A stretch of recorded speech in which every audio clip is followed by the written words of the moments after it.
or whatever on them.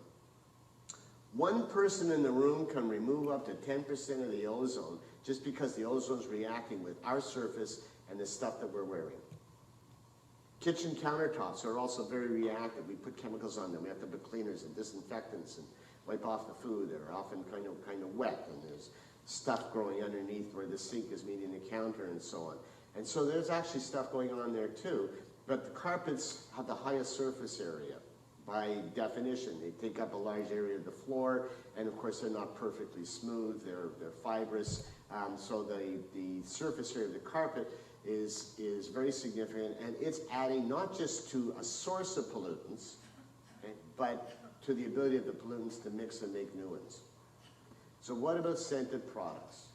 I presume that everybody here is here because of the topic of the conversation and chemical sensitivity, which I haven't even gotten into yet, and everybody's familiar with the importance of scented products. So terpenes are an unsaturated, which means you can add things to the molecule. Unsaturated volatile organic compounds is found in essential oils and in many scented products. You'll see if you start to read labels, these things, limonene, pinene, actually a lot of studies in the medical literature looking at these things and what happens with ozone. The reaction is ozone actually with these things can cause eye and airway irritation. This is medical literature. Decreased respiratory flow, possible long-term sensitization by the fact that these terpenes get oxidized by ozone. Fragrances in general. 1,300 fragrance ingredients are in use. That's the industry bragging rights if you go to their websites. That includes perfumes, deodorants, soaps, fabric softeners, air fresheners. I forgot to mention detergents and so on. What does unscented mean when you see that? Many times it's a scent that's masked by another chemical so you can't smell it. It doesn't mean there's no scents and no chemicals, it just means there's maybe more chemicals. More often than not, that's what unscented means. And it's proprietary. And what that means is it's a secret. They don't have to tell you what it is, it's not labeled. There's no disclosure, and it's protected by law. You don't have to tell, trade secret. And they contribute to both the VOCs and the particulate matter in the indoor air. In an actual study where they went out and gathered some perfumes and measured what's in there independently, 50 different volatile organic compounds were identified in I forget what it was, I think 8 different popular perfumes. General population, 30% general population, not this population. People out there in the street, 30% report scented products and others are irritating, whatever that means. 19% report adverse health effects from air fresheners. This is just statistics I pulled from the medical literature. And you get a higher percentage of these complaints in people who have asthma and of course with chemical sensitivity. So, we breathe, we eat, we drink hundreds of chemicals every day. Some are stored in the body anywhere from days to years. They're passed to our unborn children. They're secreted in breast milk. The exposures are very low. So, what's the problem? They're not toxic. They told us they're not toxic. The standards that we have, you take each individual chemical, it's not toxic. So there's this pattern of studying of illness called epidemiology. They study factors which determine or influence the frequency of illness or where illnesses tend to be distributed and look for possible causes. You have to be careful though in epidemiology. Whenever it rains, it's cloudy. You cannot assume that rain causes clouds. So you have to have science behind the association to look for a cause and effect relationship. So basically what I've shown you so far is that health patterns have changed and pollution levels have changed. So is the changing health pattern making the pollution? Seems ludicrous, but there's a legitimate argument as to whether we can blame the chemicals at the levels that we're seeing on the health effects or the health patterns that have evolved over the last 30, 40 years. But epidemiology looks at the patterns and associations. So look at these kinds of things. The red line at the top is hypertension, the red dots and the blue line at the bottom is epilepsy, and some things are going up since 1991 significantly, and others moderately, and some things not. But this is what they're looking at, chronic diseases over time. And I forgot to actually put in here, but here's a very interesting statistic. Many of you look like you're the same age as me, and I apologize if I'm being nasty. But the statistic in Canada, and it's worse in the States, is that 60% of Canadians, by the time they are close to 60 years old, will have a chronic complex medical condition.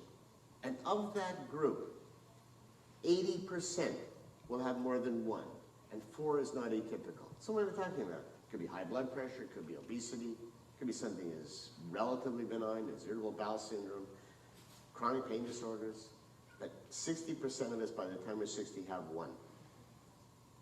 So since World War II, we've seen changes in brain function. Neurodegenerative disorders are going up, like Parkinson's, Alzheimer's, amyotrophic lateral sclerosis, Lou Gehrig's disease, degenerative brain diseases going up, autism going up, attention deficit disorder going up. And this, I just read the last couple of days, the most recent, not yet in print, publication from the American Academy of Pediatrics. 1 child in 6 has developmental delays. That's frightening. Some cancers have gone up. Breast cancer. I have a stepson who just graduated from medical school, and he said, well, that's not true. Breast cancer hasn't gone up. Yeah, wow. He's right out of med school. He's going to know more than me about what's going on and the latest information. So I looked it up, and he's right. The last 10 years, it hasn't gone up. You know why? Because in the last 10 years, we stopped prescribing, as a general rule, hormone replacement therapy. However, prior to that, it went way up since World War II. And since we stopped prescribing the hormone replacement therapy, it didn't go down, it just stopped going up. Testicular cancer in young men, going up. Some cancers. Cardiovascular diseases, obviously sort of out there, went through that already. Immune dysfunction, a lot more of that, a lot more allergies, a lot more asthma. Hormone disruptors, mentioned those. So we're seeing decreased sperm count around the world, changes in the age of onset of menstruation. When I graduated from med school, it was 13. Well, my stepson would tell me, no, it's 11. Well, it changed. Obesity. And I bring that up because everybody knows that if you eat the wrong foods and you don't exercise, you get fat, and it's been a major lifestyle change in the last 60 years. And we eat a lot more carbohydrates and useless foods, and we don't exercise as much, and we don't walk anywhere anymore, and no question, this played a significant role in obesity, but so have some of the endocrine disruptors. All of this stuff, hormone disruptors, defies the traditional toxicity model, and I'll go over that with you a little bit later. But basically what it means is little tiny doses are getting in there. They're not toxic, but they're interfering with function. New emerging diseases since World War II, chronic fatigue syndrome, fibromyalgia, chronic widespread pain, sick building syndrome, multiple chemical sensitivities. Never heard of these things when I went to med school. They are all environmentally linked. The characteristics of the diseases. People have multiple complaints. Multiple systems are involved. The most common system is the brain. When people say, what are you doing? I do environmental medicine. Oh, that's interesting. What is that? I say, well, clinically, we see this pattern of people. And it said in the introduction, I've seen more than 10,000 people. And there's this pattern. They come in and go, you know, I got a whole bunch of complaints. And the most common organ system involved is the brain. And tied for second place, respiratory and gastrointestinal. They come in with a whack of complaints. And there's nothing the matter. You passed all your tests. No biological markers. No objective clinical signs unless you've got a little bit of eczema, or I can hear a wheeze. Maybe there's evidence of a little bit of allergy, like dark circles around your eyes. But otherwise, those of you who are here, because you already know you're chemically sensitive and so on, you've already heard the good news that there's nothing the matter.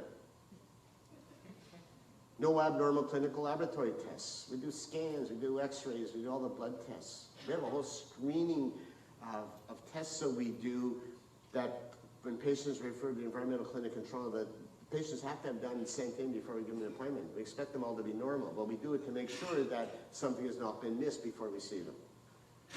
So if the chemical exposures aren't toxic, why would these changes even be happening?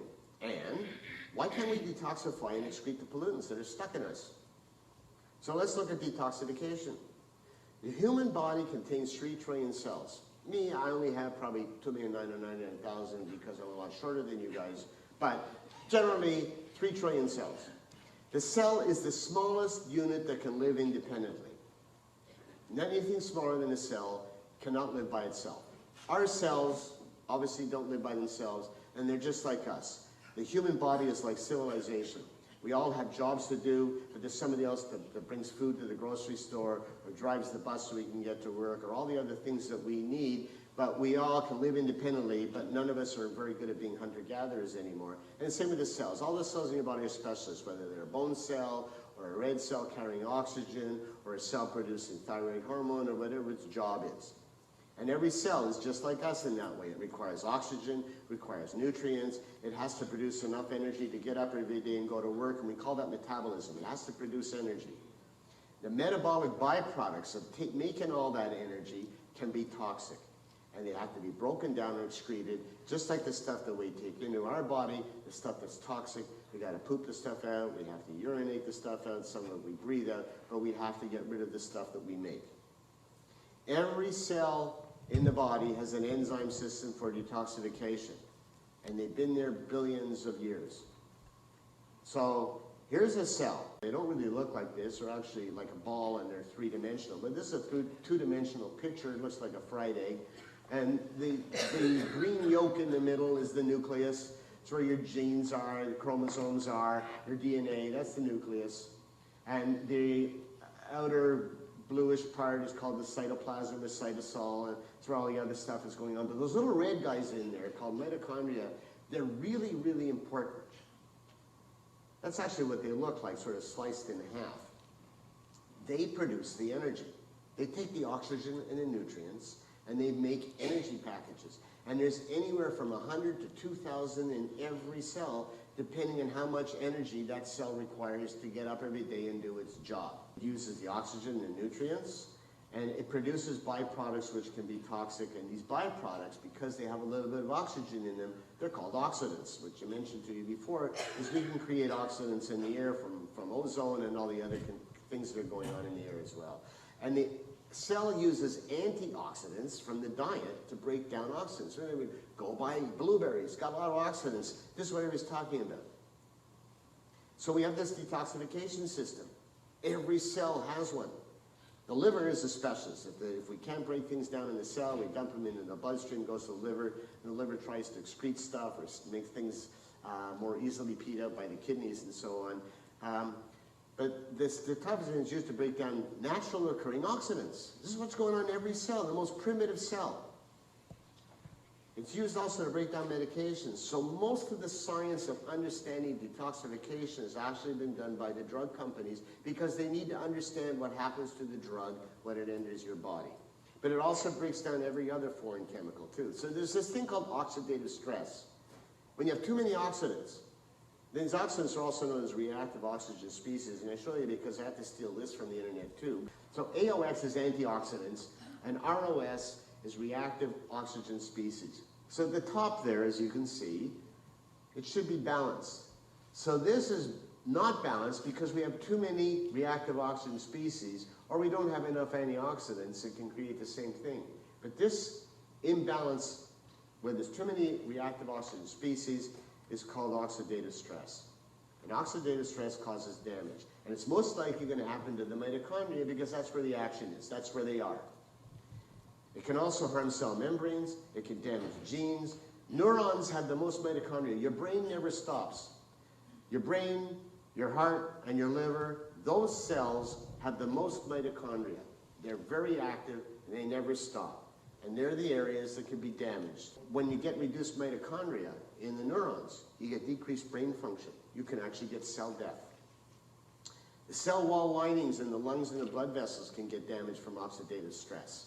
There's oxidative stress going on, and you go outside and you suck up the air in a bad air day is why you end up in the emergency department or worse. Immune function is also altered by oxidative stress. The blood-brain barrier, now what that is the brain sits in a little box in our head, and we pump all the food and nutrients up there through our cardiovascular system. But the blood vessel lining is very tight. The cells are really jammed tight together so that the brain is really protected from anything that could be circulating around. And there's only certain things that are programmed that are allowed to get in there, and we call that a blood-brain barrier. And the blood-brain barrier is weakened by oxidative stress